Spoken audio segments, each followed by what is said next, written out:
We're here today with Chris Brown, Professor Emeritus at the International Relations at the London School of Economics. Chris, thank you for joining us. My pleasure. Can you tell us what got you interested in the just war tradition and what you're currently working on? Well, an indirect route. I've always been interested in war, but I came to the just war via discussions of normative IR theory and the relationship between international relations theory and political theory. Initially very interested in theories of global justice, intervention, humanitarian intervention, and responsibility to protect. And the interest in just war came out of that. My main interest at the moment in just war is in the work of people who call themselves revisionist just war theorists, who are attempting to apply the techniques of analytical political philosophy to the study of just war, and are making a rather poor fist of it, I think. So that's where my current interest lies. Yeah. Okay. In the context of this workshop, is a moral victory possible today? And if so, what would that look like? I find the terminology of a moral victory a bit problematic. I mean, it seems to me that if you start with a war which one can consider just, then in a sense winning that could, if you wanted to, be described as a moral victory. But I'm not sure it's quite the way one would want the language one would want to use. I mean, I like concrete examples, so let's say that one took the view that in the round the Second World War was a just war from the perspective of the Allies.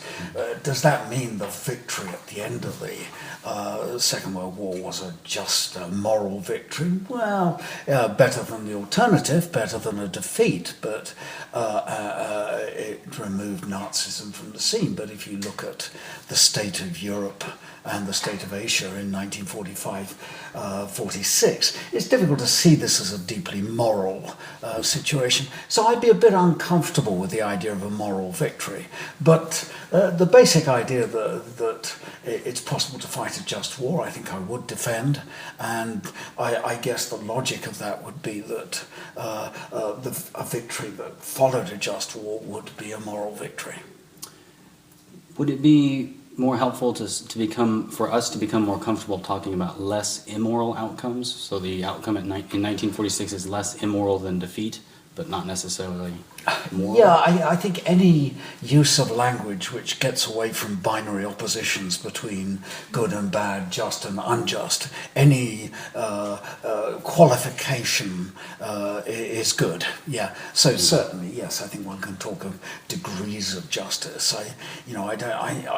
I'd be very resistant to the idea that a war is either just or unjust. I mean, most actual conflicts are somewhere between the two, and that's got to be the case with most actual victories.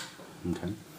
I will apologize, this is still a bit of a binary question, but getting away from moral victories, you mentioned being interested in responsibility to protect. Absolutely. Is it possible to win, whether moral or not? Can you achieve a victory in a responsibility to protect situation? I think you'd have to define victory in a different kind of way. I think a responsibility to protect operation is about protecting particular people, and if you manage to protect them, then it seems to me to make sense to say that is a successful R2P operation. I have to say we haven't got much evidence of this actually happening. The nearest would be Libya, which for about 6 months looked as if it was a successful operation, but 6 months after that didn't, because there wasn't the follow-through that was needed. But I think in principle one can talk about a victory in a humanitarian intervention, but it's not like defeating a conventional enemy in the field. So it's still possible, if not currently as plausible. I can't think of an example, which is a bit depressing, but I can't think of a good reason why there wouldn't be at some future possible date an example of a moral victory in a humanitarian intervention. Okay. Chris Brown, thank you very much for joining us. My pleasure.